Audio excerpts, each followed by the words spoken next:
किताबें मेरी दोस्त। मुझको किताब पढ़ने पर सबसे पहले डांट नाइजीरिया में पड़ी थी, जब किसी ने मुझको 20,000 लीग्स अंडर द सी तोहफे में दी। मैं इस किताब में ऐसा खोया कि सब कुछ भूल गया, और इस पर मेरी फुल सर्विस हुई कि कहानी की किताबों और नावलों में नालायक लोग वक्त ज़ाया करते हैं।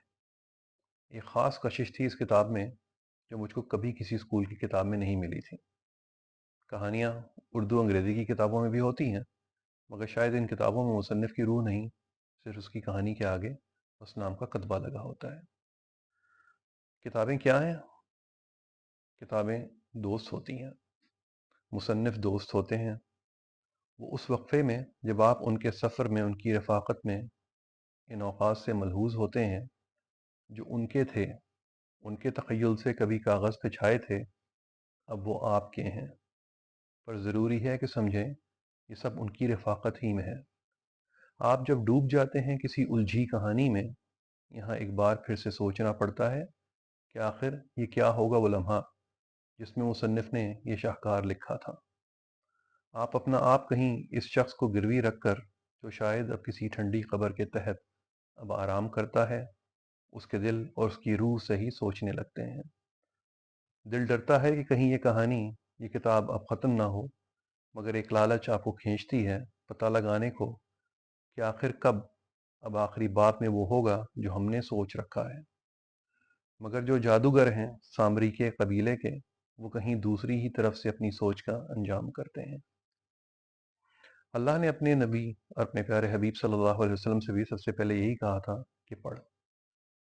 जब उन्होंने सल्लल्लाहु अलैहि वसल्लम ने कहा कि मां अना बिकारी, तो नबी सल्लल्लाहु अलैहि वसल्लम को फरिश्ते ने भेजा और 3 मरतबा कहा कि पढ़। और इसके बाद इस उम्मी नबी सल्लल्लाहु अलैहि वसल्लम को भी 23 साल में एक ऐसी किताब दी जिससे ना पढ़ने वाले सैर होते हैं, और वो हर मरतबा अपने पढ़ने वाले पर नए असरार रूनमा करती है। दहाइयों और सदी पुरानी किताबें उठा लें, आपका मुसन्निफ आपके साथ आकर कुर्सी पर, दिल की कुर्सी पर बुराजमान हो जाता है और कहता है कि देखो मेरी हिम्मत, मैं नहीं डरता किसी से अपने दिल की बात कहने को। देखो, मैं सादत हुसैन मिंटो हूँ, बेगैरत बेशरम। मुल्ला मुझको कोसते हैं, मगर देखो मैं तो बड़े बड़े कुतुब खानों की जीनत हूँ। कल सस्ती शराब पीकर मर गया, मगर आज मेरी एक किताब, मेरा एक ड्रामा तुम्हारी विलायतियों से कहीं महंगा बिकता है। वो हंसता है और कहता है कि मेरी याद आई मेरे जाने के बाद, और बताओ, मेरे लेटर्स टू अंकल सैम में जो कुछ लिखा था क्या गलत था? मैं सोच में पड़ जाता हूँ और कहता हूँ, यार मिंटो, तुझको ये कैसे पता कि अचानक मंजी पे हुक्का के कश लिए इकबाल बाबा नजर आ जाते हैं? आप इनके पास जाते हैं तो वो एक बड़े ही हंसमुख मलंग मंश आदमी निकलते हैं। मैं कहता हूँ कि अतिया फैजी से इश्क इलाही का सफ़र कैसा था, तो वो हंसते हंसते लोट पोट हो जाते हैं और बताते हैं कि टूटे हुए दिल ही में तो रब बसता है यार। मैं कोई रहमतुल्लाह अलैह तो नहीं था जो तुम लोगों ने मुझको बना दिया। मैं तो एक सबक देना चाहता था, मगर तुम लोग तो कुछ सुनना ही नहीं चाहते। मगर मैं उनके दिमाग की कोई तरह पहचान नहीं पाता। इकबाल किस मुकाम पर जाकर सोचते हैं, तख़य्युल कब अल्फाज में बदल जाता है, लफ्ज़ कैसे बुनते चले जाते हैं, कुरान कैसे इनके ख्यालों में अरबी फ़ारसी में बोलता है, ये अचानक आप स्टैनली वुलफर्ड की जिनाह पाकिस्तान की वर्कगर्दानी शुरू कर देते हैं। वुलफर्ड, जो एक अमरीकी यहूदी इंजीनियर अपनी छुट्टियों में हिंदुस्तान आता है और फिर उसके इश्क में गिरफ्तार होकर इसी में खो जाता है, और फिर बंटवारे, गांधी, नेहरू, जिन्ना और माउंटबेटन के दिमाग में गोते लगाता है। मुसन्निफ खुद एक जाइंट है। वुलपर्ट की जिन्ना में हमको एक मगरबी शख्स मिलता है जिसका हमारी मुआशरती उलूम, हमारी किताबों और बाकी ईमानदार नशरों से कोई मुशाबियत नहीं। वो उसूल पसंद आदमी अपनी जिद में आता है और कहता है कि मैं तो ये करके रहूंगा। इसने भी अपने ही दोस्त की लड़की से इश्क किया था, आप करके दिखाएं और कहें अपने यार को कि हमारे बाबा जी की सुन्नत पूरी कर रहा हूँ, और देखें वो आपकी क्या दुर्गत बनाता है। जिन्ना साहब हंसकर टाल जाते हैं। मगर बाद के ज़माने में आपको एक कमज़ोर, लागर मगर इरादों में चाको चौबंद लीडर मिलता है, जो अपने मिशन की तकमील में दिन रात मशगूल है। आप पौलो कोहेलो की किताबों में लातीनी अमेरिका की सकाफत और एक जादुई तखयलाती दुनिया आबाद देखते हैं, और द अल्केमिस्ट में हमारे लोगों के बकौल जिथे दिखोती उथे ही आन खलोती की जीती जाती मिसाल अपने सामने हैरानी में हाजिर होते हुए देखते हैं। कितनी चालाकी से इसने इस बात को बावर कराने की कोशिश की कि खुशियां तो इंसान की अपने साथ हमेशा रहती हैं, वो जाने क्यों इनको नगर नगर ढूंढता फिरता है। लातीनी अमेरिका के मुसन्निफ اپنے خطے کے مظالم کو چاہے کھل کر بیان نہ بھی کریں، مگر ان کی تحریر میں آپ کو ہمیشہ غم کی ایک لڑی ضرور محسوس ہوگی۔ اور افریقہ، کیا ہی بات ہے، وہ الفاظ نہیں اپنے خون اور گوشت کے لوتھڑوں سے سنے جذبات کندہ کرتے ہیں۔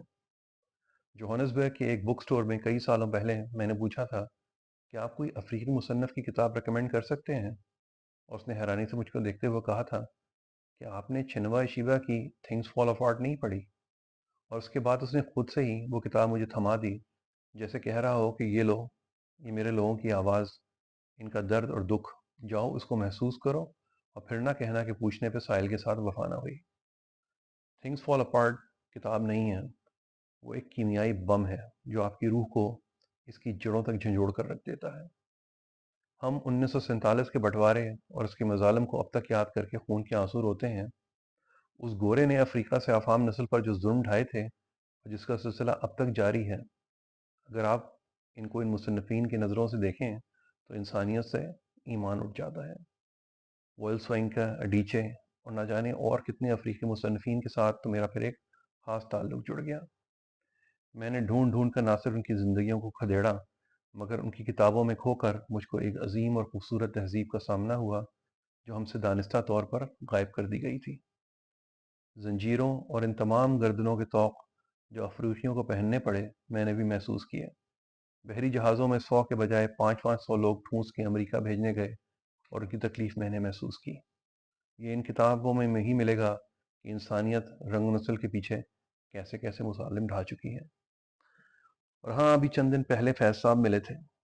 ان کی بڑی بیٹی منیزہ فیض کی پیاری بھری ڈائری سے اپنے والد کے نام لیٹرز ٹو مائی فادر کے نام سے شائع ہوئی، اور کسی چھوٹے سے بچے کی مانند میں نے فوراً اس کی ایک جلد منگوا لی۔ فیض صاحب ایک درویش مند سادہ انسان ملے جو اپنی محبت میں ایک مثال تھے، مگر ان کے درد و کرب کو کوئی بھی نہ سمجھ سکا۔ وہ جو حاصل کرنا چاہتے تھے ان کو وہ بھی نہ ملا، کیونکہ شاید آخر میں وہ خود اپنے مقصد سے بے خبر ہو چکے تھے۔ ان کی بیٹی کی نمائش سے مجھ کو ایک ایسے شخص سے ملاقات ہوئی جو اکثر مالی دقتوں کے باوجود اپنی اولاد پر فریفتہ تھا۔ گھر میں لنڈے کے کپڑے بھی آتے تھے، اور بیٹی کو ہاسٹل کا سستا کھانا کھانا پڑتا تھا۔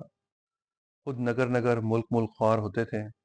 بہت پیار ملا، مگر اپنے ملک کو ان کی زندگی میں ان کی قدر نہ ہوئی، اور ہم نے ایک اور نگینہ کھو دیا۔ وہ کیا سوچتے ہوں گے، کبھی لندن، امریکہ، بیروت، دمشق اور جانے کہاں کہاں۔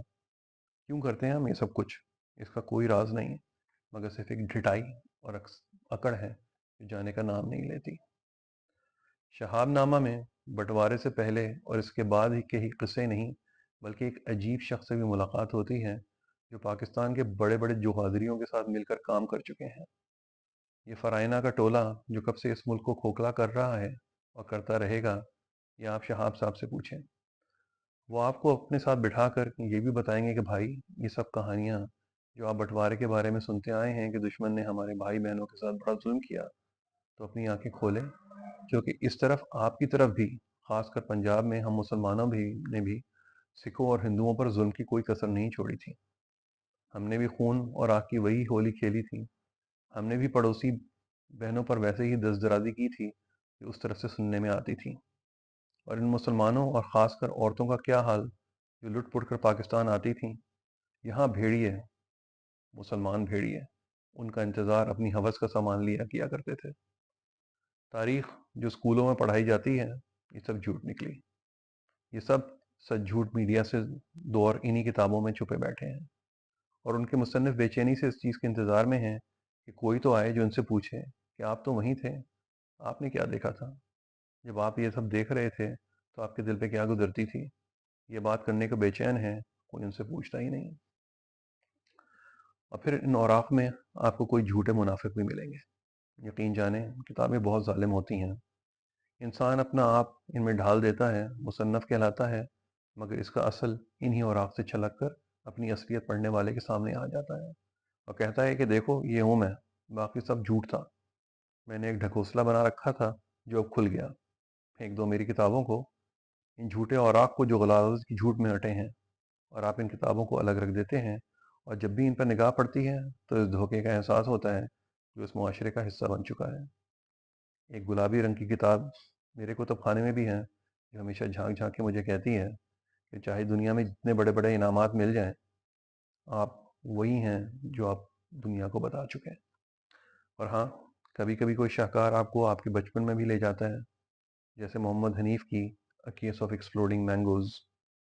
कहानी तो ज़िया साहब पर थी, मगर इसका हर वर्ग मेरे बचपन और जवानी पर मोहित था।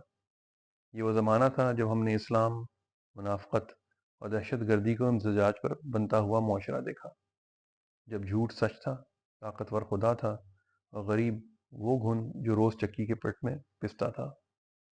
हम इसी ज़माने की पैदावार थे और शायद मुझ जैसा शख्स इसी ज़माने से कंफ्यूज और परेशान चला आ रहा है। मुसन्निफ करोड़ों हैं, किताबें हमसे ज़्यादा, मुल्क मुल्क करिया करिया की किताबें, और अब वो हमारी मुंतज़र है कि हमको पढ़कर औरों के दिमाग से भी सोचें। मेरे मुल्क के बच्चे, मेरे मुल्क का सरमाया, उसकी असास आज किताबों से दूर है। काश कुछ ऐसा हो जाए कि अपने ही शौक़ से ये सपूत, ये मुस्तकबिल की माएँ और बच्चियाँ और बच्चे किताबों का सहारा लें। बस दिन का थोड़ा सा वक्त किसी न किसी मुसन्निफ़ को दे दें और इससे पूछें कि इस मुल्क में रहते हुए भी इसमें बेहतरी लाई जा सकती है। ये ज़रूरी तो नहीं कि बड़ा घर, बड़ी गाड़ी ही कामयाबी की नज़ीर हो। एक वसी दिमाग भी तो दुनिया में एक कीमती सरमाया है। घंटों सोशल मीडिया पे गुजर जाते हैं और इसमें हासिल है सिर्फ हिर्स और माल बनाने की हिर्स, खूबसूरत लगने की दौड़, दूसरों से सबकत ले जाने की जंग। एक मरतबा किताबें तो उठाएं और देखें कि दुनिया कैसे चल पलटती है। और हाँ, मेरे मुल्क के बच्चे अब पढ़ नहीं रहे। करोड़ों स्कूलों से बाहर रोटी के जाल में जा फंसे हैं। खुदारा इन पर रहम करें। मत बनने दें ऐसा मुल्क को वो गढ़ा कि जहाँ सिर्फ आग हो, ना उम्मीदी हो, मायूसी हो। जो पढ़ना चाहते हैं वो पढ़ नहीं रहे, जो पढ़ सकते हैं वो स्कूलों से निकाल दिए जाते हैं या पहुंच ही नहीं पा रहे। रियासत को छोड़ दें, वो अपने काम में मसरूफ़ है। आपके घर में लोगों के काम आपके घर में लोग काम करते हैं। खुदारा इन बच्चों को तालीम दिलवाएं। अपने माँ बाप से कहें कि नौकर का बच्चा नौकर, माली का बच्चा माली, और ड्राइवर की औलाद को ड्राइवर बनना तो ज़रूरी नहीं है। वरना वो वक्त आएगा जब अफ्रीका की तरह हर तरफ दहशत और बर्बरियत फैली होगी। हर कोई दस्तो गिरबान होगा। जिनके पास आज नहीं है वो आसूदा हालों को दुश्मन समझेंगे। कराची का हाल देख लें, रोज़ जनाजे उठ रहे हैं। इन डाकुओं की शक्लें देखें, ये कोई जंगलों के बाशिंदे नहीं हैं। ये वो नाराज़ कौम है जो अब मारने मरने को उतर आई है। रहम करें, खुद भी पढ़ें और औरों के लिए भी राह बनाएं। शुक्रिया।